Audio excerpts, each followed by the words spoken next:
नमस्कार, मैं पंकज यादव स्वागत करता हूं आप सबका अपने YouTube चैनल @PKScience59 में। प्यारे बच्चों, आज मैं आपको कक्षा 10 की विज्ञान में दूसरा चैप्टर है जिसको अम्ल और क्षार और लवण कहा जाता है, अम्ल क्षार एवं लवण कहा जाता है, जिसमें आज मैं अम्ल पढ़ाऊँगा आपको।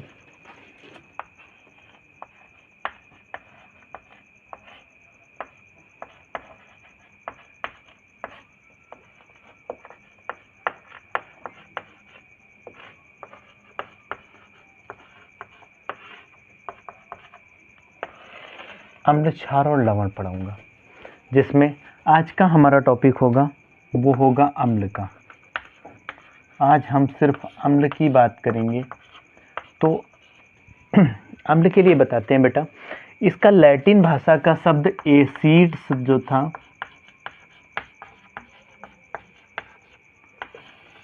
एसिड्स से इसका अम्ल नाम पड़ा। ये एसिड्स जो है लिखा हुआ है, ये लैटिन भाषा का शब्द है। ये कौन सी भाषा का शब्द है बेटा? ये लैटिन भाषा का शब्द है। लैटिन भाषा का शब्द है जिसका मतलब होता है खट्टा। एसिड्स का मतलब होता है खट्टा। ये हो गया। एसिड्स क्या है बेटा? एसिड्स हमारा अम्ल हमारा एक लैटिन भाषा के शब्द एसिड से अम्ल प्राप्त हुआ है या अम्ल का नाम प्राप्त हुआ है, जिसका मतलब होता है खट्टा। ठीक है। और पहले क्या होता था? पहले कोई परिभाषा नहीं थी, तो अम्ल को हम बस दो ही प्रकार से पहचानते थे। एक तो ये क्या करता था? लिटमस पेपर से।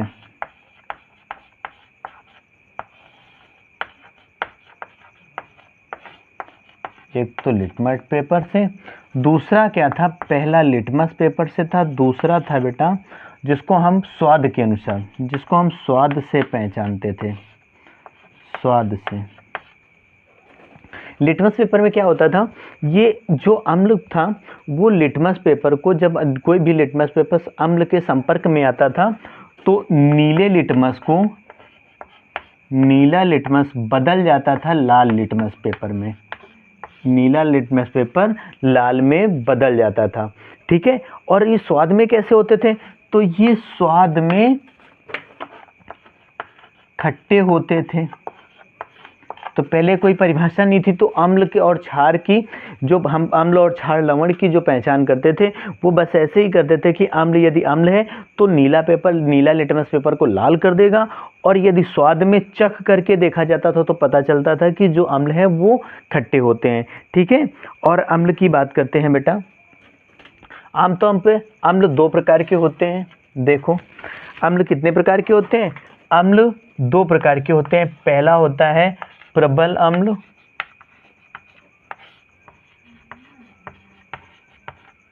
एक होता है प्रबल अम्ल, दूसरा होता है बेटा दुर्बल अम्ल। अम्ल मुख्यतः दो प्रकार के होते हैं, और अम्ल की परिभाषा भी बताते हैं बेटा।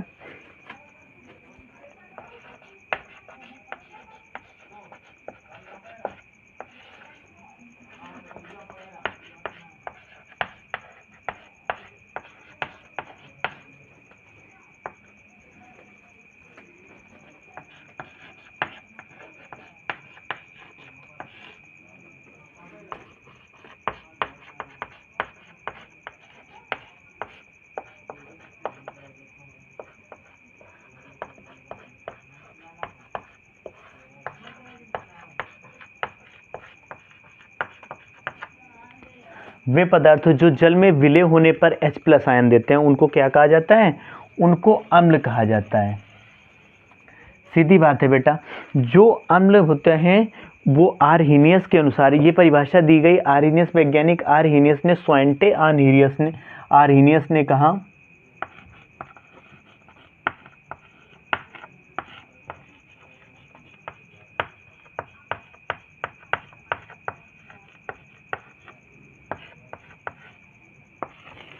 स्वांटे आर्हीनियस ने बताया कि अम्ल वे पदार्थ होते हैं जो जल में विलय होने पर केवल H प्लस आयन ही देते हैं, H प्लस आयन के अलावा कोई और अन्य धन आयन नहीं देते हैं, उनको अम्ल कहते हैं। ठीक है, अम्ल क्या होते हैं, फिर से परिभाषा देखनी है, वे पदार्थ जो जल में विलय होने पर H प्लस आयन प्रदान करते हैं या H प्लस आयन देते हैं। और हाँ, अम्ल सिर्फ H प्लस आयन देते हैं, दूसरा कोई धन आयन नहीं देते हैं। और ये परिभाषा स्वॉन्टे आर्हेनियस ने दी। स्वॉन्टे आर्हेनियस ने कहा अम्ल वे पदार्थ होते हैं जो जल में विलय होने पर H प्लस आयन देते हैं। अब देखो प्रबल अम्ल क्या होता है। प्रबल अम्ल होता है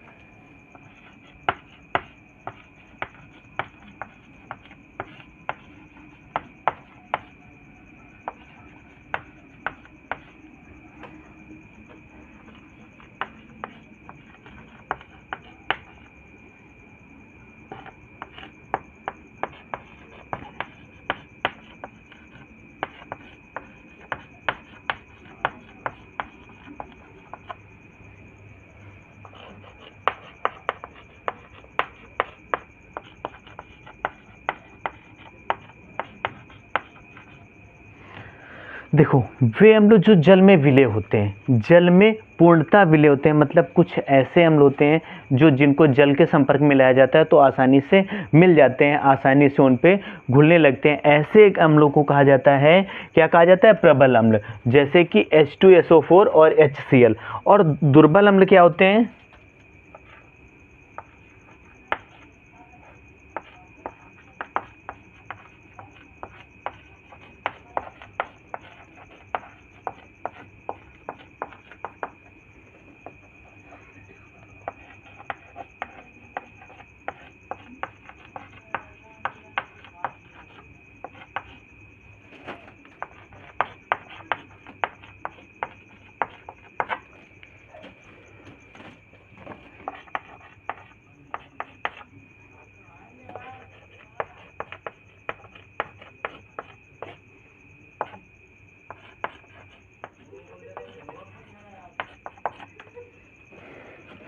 वे अम्ल जो जल में अल्प विलय होते हैं, मतलब जल में कुछ मिलते हैं, कुछ शेष रह जाते हैं, ऐसे अम्लों को कहा जाता है, क्या कहा जाता है, ऐसे अम्लों को दुर्बल अम्ल कहा जाता है। जैसे कि साइनाइड और एसिटिक एसिड, जिसको हम कहते हैं सिरका। ठीक है, अब आपको समझ आया होगा। और दूसरी चीज़, एक बात और कहते हैं बेटा, जो हमारा H प्लस आयन है वो क्या होता है, हाइड्रोजन आयन की प्रकृति बहुत छोटी होती है, और बहुत छोटी होने के कारण वो क्या होता है बेटा, इतना छोटा होता है कि वो आसानी से अपने जल में वियोजित हो जाता है या जल में मिल जाता है। H प्लस आयन अधिक वियोजित हो जाता है और मिल जाता है, इस क्रिया को हाइड्रोजन आयन कहते हैं। ठीक है, एक परिभाषा और लिख लेना, पूछा जाता है आपके पेपर की दृष्टि से, एग्जाम की दृष्टि से पूछ लेते हैं।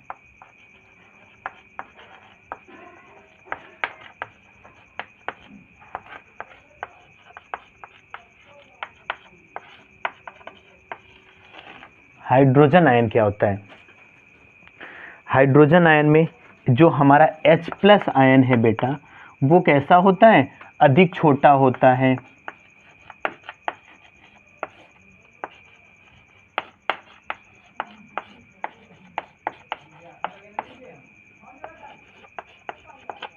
एक तो H प्लस आयन अधिक छोटा होता है और जल में विलय होता है, जल में विलय भी होता है।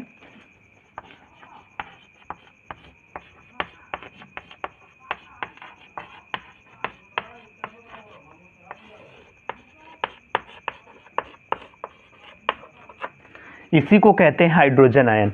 हाइड्रोजन आयन क्या है, हाइड्रोजन आयन एक H प्लस आयन अधिक छोटा होता है, मतलब बहुत कम होता है, बहुत छोटा सा परमाणु होता है, और ये जल में विलय होता है। इस जल में विलय होने के कारण, इसकी इस क्रिया के कारण इसको हाइड्रोजन आयन कहा जाता है। ठीक है, इतना तो समझ में आया। अम्ल क्या होते हैं, फिर से समझ लो, फिर से समझा देते हैं बेटा। अम्ल वे पदार्थ होते हैं, स्वॉन्टे आर्हेनियस के अनुसार अम्ल वे पदार्थ होते हैं जो जल में विलय होने पर या जल में घुले होने पर, जल में मिलने होने पर क्या करते हैं, H प्लस आयन ही प्रदान करते हैं, केवल H प्लस आयन प्रदान करते हैं, दूसरा कोई आयन प्रदान नहीं करते। ऐसे ऐसे पदार्थों को अम्ल कहा जाता है। अम्ल कितने प्रकार के होते हैं? 2 प्रकार के होते हैं, जिनको प्रबल और दुर्बल अम्ल कहा जाता है। प्रबल अम्ल क्या होते हैं? वे अम्ल जो जल में पूर्णतः विलय होते हैं, जैसे कि H2SO4 और HCl। दूसरा दुर्बल अम्ल कौन से होते हैं? वे अम्ल जो जल में अल्प विलय होते हैं, कुछ मिलते हैं, कुछ संख्या में ही मिलते हैं, कुछ अणुशेष रह जाते हैं, ऐसे अम्लों को कहा जाता है दुर्बल अम्ल। ठीक है। और एक चीज़ और, अम्ल का नाम अम्ल कहाँ से मिला? तो अम्ल का नाम लैटिन भाषा के एसिड शब्द से मिला। इस एसिड्स का मतलब होता है खट्टा। ठीक है। और पहले जब बहुत समय भूतकाल के टाइम पे बेटा क्या होता था, जब कोई परिभाषा नहीं थी, कोई ऐसा माध्यम नहीं था, तो अम्ल और क्षार को सिर्फ 2 ही प्रकार से देखा जाता था, जैसे पहचाना जा सकता था। अम्ल क्या था? लिटमस पेपर से पहचानने पे देखा जाता था कि अम्ल नीला से लाल हो जाता है, और क्या होता है? स्वाद में खट्टे होते हैं। ठीक है। अब इनके देखते हैं भौतिक गुण।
अम्ल के भौतिक गुण, पहला तो सबसे बड़ा वही गुण है जो क्या होता है?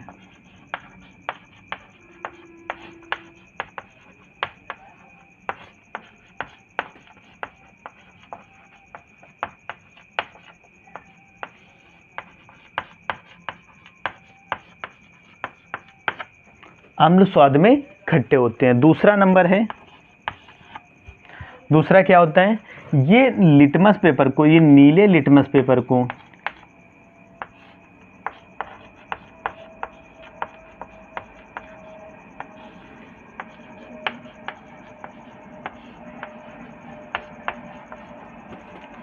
लाल कर देते हैं।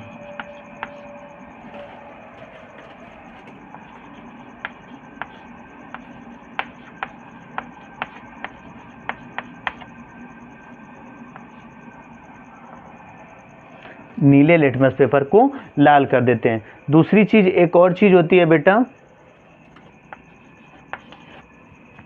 वो क्या होता है?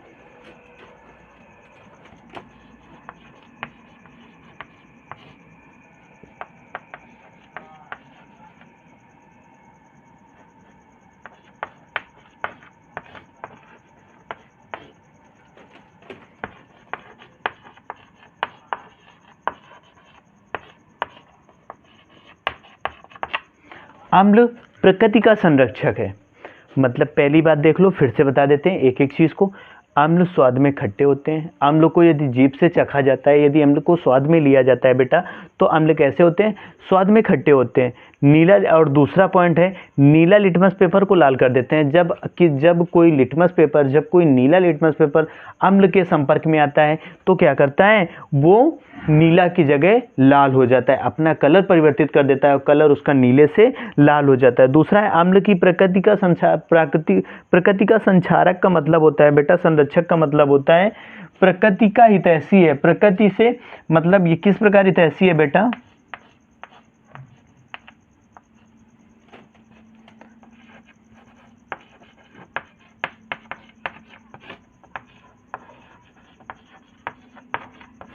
पुराने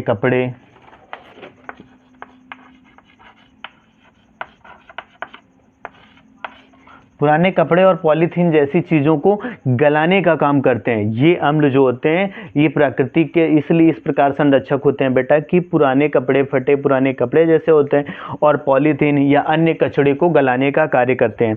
अब अगली चीज़ है बेटा, अब अगला पॉइंट है जिसको हम कहेंगे अम्ल के भौतिक गुण। की जगह अब अम्ल के रासायनिक गुण।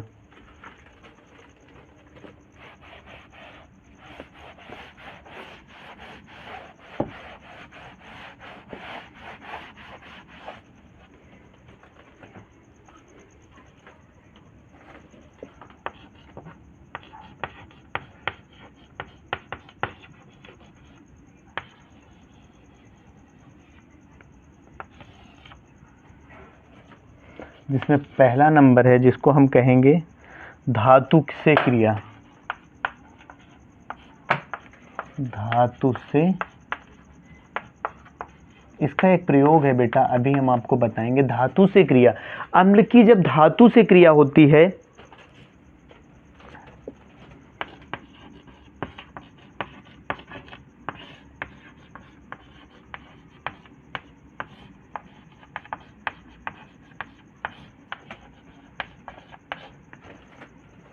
जब किसी प्रबल अम्ल की क्रिया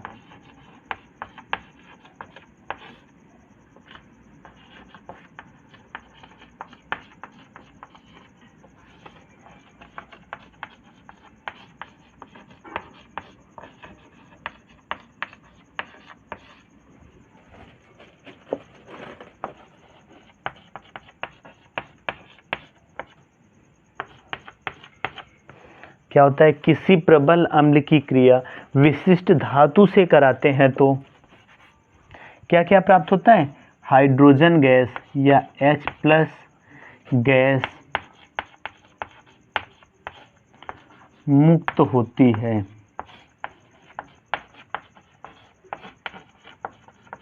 देखो क्या होता है, हमने कहा प्रबल, प्रबल का मतलब क्या होता है बेटा, H2SO4 की क्रिया यदि हम जिंक से कराते हैं तो क्या होता है, देख लो होता क्या है बेटा, ये जिंक इस SO4 को लेकर के इन दोनों से अभिक्रिया करके बना लेता है ZnSO4 बना लेता है, और शेष बची जो हमारी हाइड्रोजन गैस है उसको मुक्त कर देता है। फिर आगे दूसरा, एक ये हो गया, दूसरा ये उदाहरण हो गया बेटा। इस उदाहरण में देख लेते हैं क्या है, HCl जब क्रिया कराता है, किसी धातु से क्रिया होती है, जैसे हमने इसको सोडियम ले लिया, सोडियम से क्रिया होती है बेटा, तो सबसे पहले क्या करता है, NaCl को लेके निकल जाता है, यहाँ पे बना लेता है NaCl और प्लस H2 गैस को मुक्त करता है। अब देखो ये बैलेंस नहीं है तो इसको हम बैलेंस कर देते हैं, और जब बैलेंस करेंगे तो यहाँ पे हम ये दो लगा देंगे, हो जाएंगे। ठीक है बेटा, अब पता चला क्या होता है, अम्ल की जब धातु से क्रिया होती है, अम्ल की जब धातु से बेटा क्रिया होती है तो पता क्या होता है, किसी प्रबल अम्ल की क्रिया विशिष्ट धातु से कराते हैं। विशिष्ट धातु जैसे मैग्नीशियम, सोडियम, सोडियम के बाद में बेटा जिंक, कॉपर, ऐसी धातुओं से कराते हैं तो क्या होता है, ये जो हमारा हाइड्रोजन गैस है वो मुक्त करता है। ठीक है, ये पहला नंबर हो गया, ये पहला पॉइंट हो गया। अब इसमें से दो अभिक्रियाएं मैंने दी, देखो मैंने प्रबल अम्ल की क्रिया, प्रबल अम्ल H2SO4 से कराई, इसको कहते हैं बेटा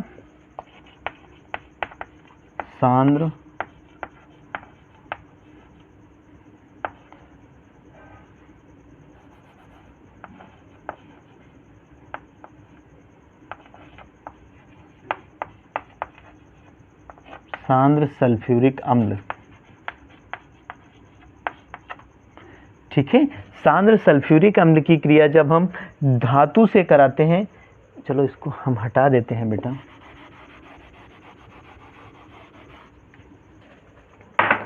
जब ये क्रिया हम धातु से कराते हैं तो जिंक सल्फाइड, सल्फेट और हाइड्रोजन गैस मुक्त होती हुई दिखाई देती है। और जब दूसरी क्रिया जब दूसरे प्रबल अम्ल से कराते हैं जिसको हम HCl कहते हैं, तो NaCl का निर्माण होता है और हाइड्रोजन गैस मुक्त होती है।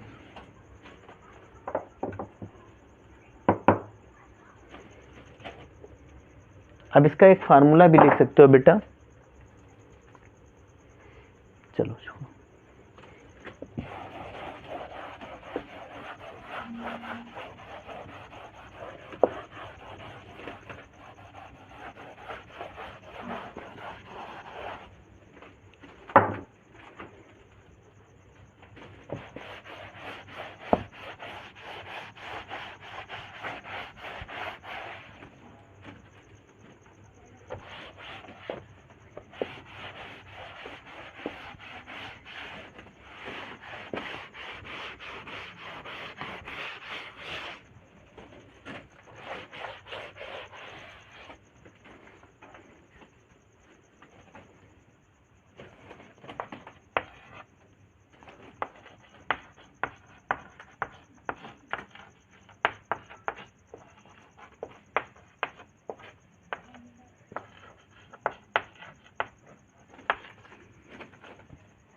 अम्ल की धातु कार्बोनेट से क्रिया।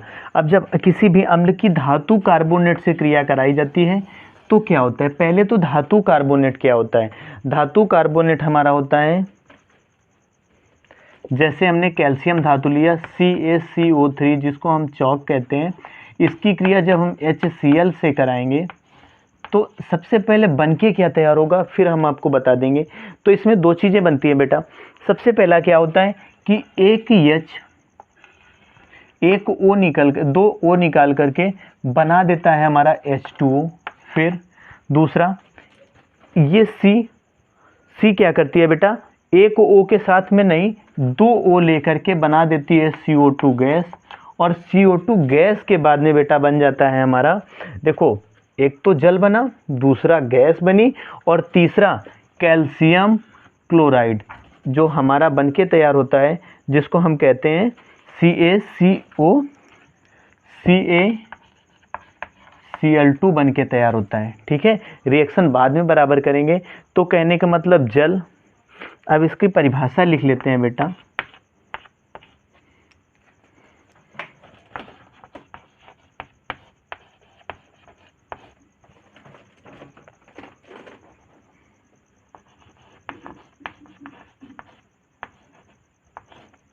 प्रबल हम लिख लेते हैं बेटा।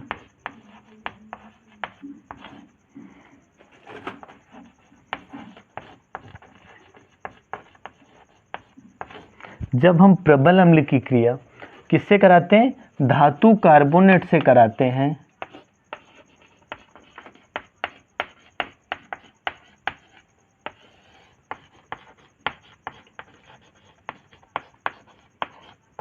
धातु कार्बोनेट से कराते हैं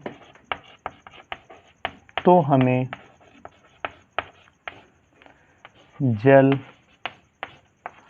कामा कार्बन डाइऑक्साइड गैस,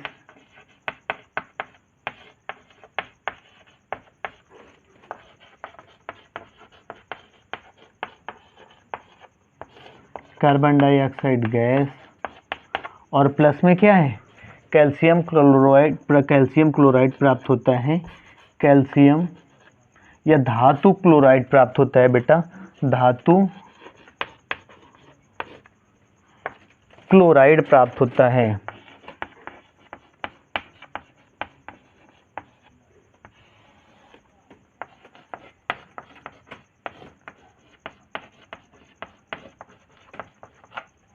क्या होता है, जब हम प्रबल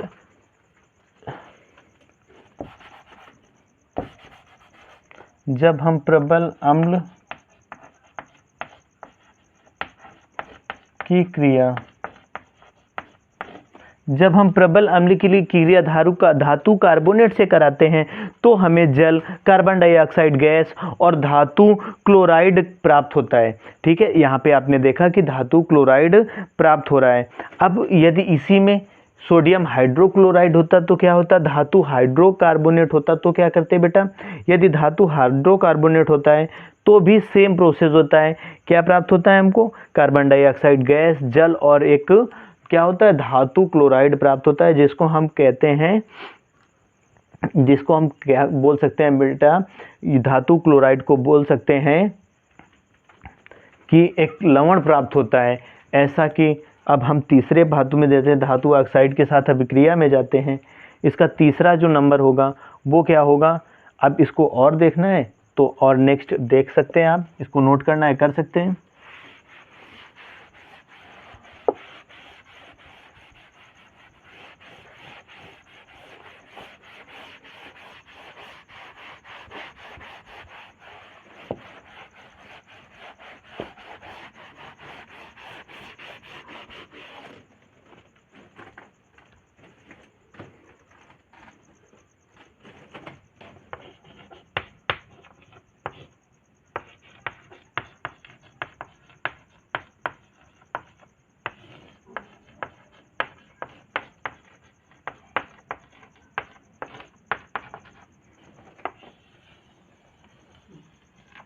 धातु ऑक्साइड से क्रिया तीसरा नंबर है बेटा, जिसको हम कहेंगे धातु ऑक्साइड से क्रिया। तो अब धातु ऑक्साइड से जब हम क्रिया कराते हैं तो हमें प्राप्त क्या क्या होता है। तो सबसे पहली बात है कि जितनी भी अभिक्रियाएं होती हैं बेटा वो प्रबल अम्ल से होती हैं ताकि आसानी से और तीव्र गति से चल सके। हमने ले लिया धातु ऑक्साइड, मैग्नीशियम ऑक्साइड की क्रिया HCl से कराने पर हमको प्राप्त क्या होता है। जब हम इतना कुछ करते हैं बेटा तो हमें प्राप्त होता है सबसे पहले तो एक जल की उत्पत्ति होती है। जल के बाद में क्या निकलता है, जल के बाद में बेटा एक लवण निकलता है और निकलता है क्या, अम्ल। अम्ल भी प्राप्त होता है और लवण भी प्राप्त होता है, तो जिसको हम कहेंगे जल के बाद में ये H2O निकल गया, जिसके बाद में बचा MgCl2। ठीक है बेटा, तो अब इसको बैलेंस करेंगे तो यहाँ पे 2 लगाएंगे, जब यहाँ पे 2 लगाएंगे तो यहाँ पे 2 हो जाएंगे और फिर यहाँ पे 2 लगाएंगे बेटा तो 4 हो जाएंगे।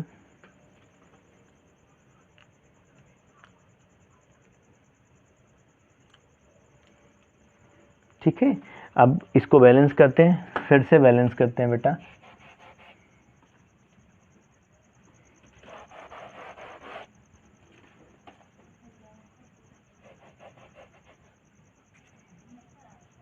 H2O निकल के तैयार हुआ, मतलब हम इसको कर सकते हैं एक ही रख सकते हैं और सिर्फ इसमें 2 कर दें तो हो जाएगा हमारा MgCl2। ठीक है, अब MgCl2 बन के तैयार होता है बेटा।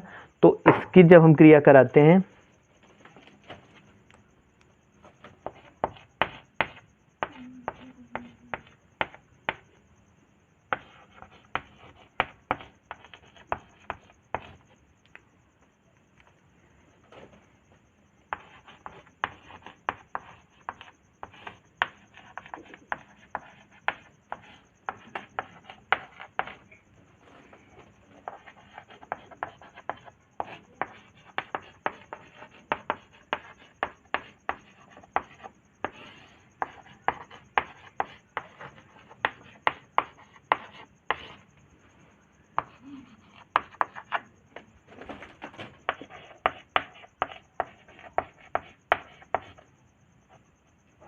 तब क्या होता है, जब हम प्रबल अम्ल से धातु ऑक्साइड, जब हम प्रबल अम्ल की क्रिया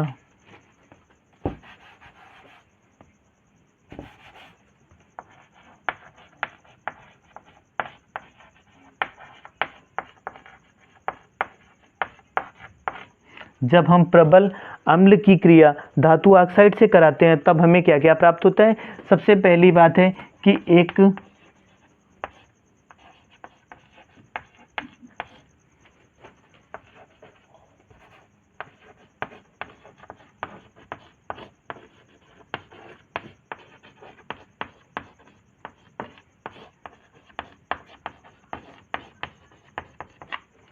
लवण और जल की प्राप्ति होती है। ये होता है हमारा धातु ऑक्साइड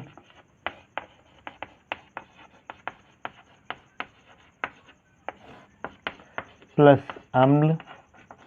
धातु ऑक्साइड और अम्ल से कराते हैं और अम्ल से कराने पे हमें मिलता क्या है, एक लवण मिल जाता है बेटा और लवण के साथ में मिल जाता है हमारा जल।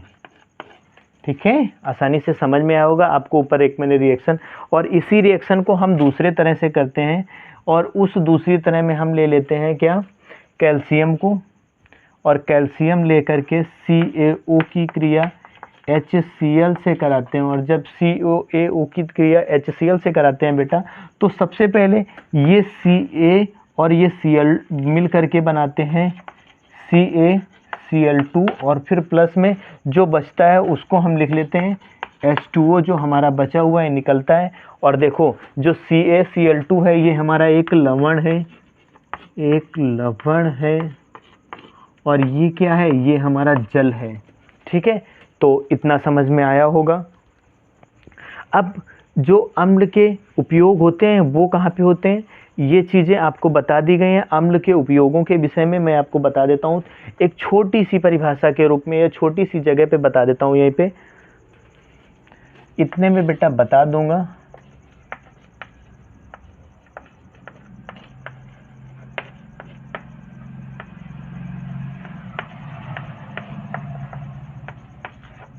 अम्ल के उपयोग, सबसे पहले उपयोग तो बेटा वही पे होता है सल्फ्यूरिक अम्ल। सल्फ्यूरिक अम्ल का प्रयोग जो होता है बेटा वो बैटरियों के पानी के रूप में करते हैं। जो हमारा H2SO4 है वो बैटरी के पानी के रूप में कार्य करता है।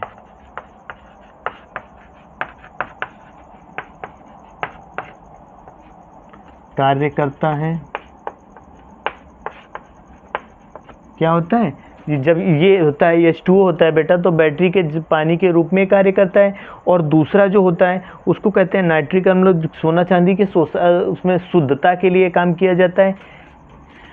HNO3 की क्रिया जो होती है वो HNO3 क्या करता है, HNO3 बेटा सोने की शुद्धता में प्रयोग किया जाता है।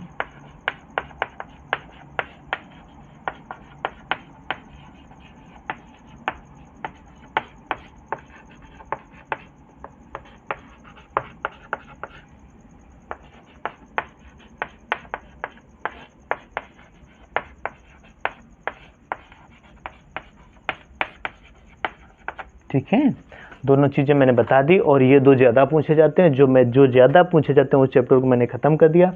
तो थैंक यू बेटा, आपका सहयोग बनाए रखने के लिए धन्यवाद। और यदि आपको मेरी बात समझ आ रही हो, यदि मैंने आपको अच्छा बताया है तो उस चीज़ को आप देखें और समझें और समझने का प्रयास करें। जहाँ नहीं समझ में आता है हमसे कमेंट के माध्यम में जुड़ें और मेरे वीडियो को ज़्यादा से ज़्यादा शेयर करें और लाइक करें, सब्सक्राइब करें। धन्यवाद।